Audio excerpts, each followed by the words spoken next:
But then she finally dozed off, and her ancestors came to her in another dream.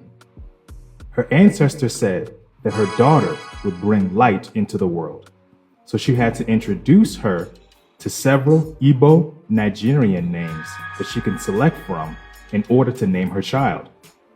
Her ancestor told her that her daughter must have an Igbo Nigerian name so that her name will guide her throughout her life.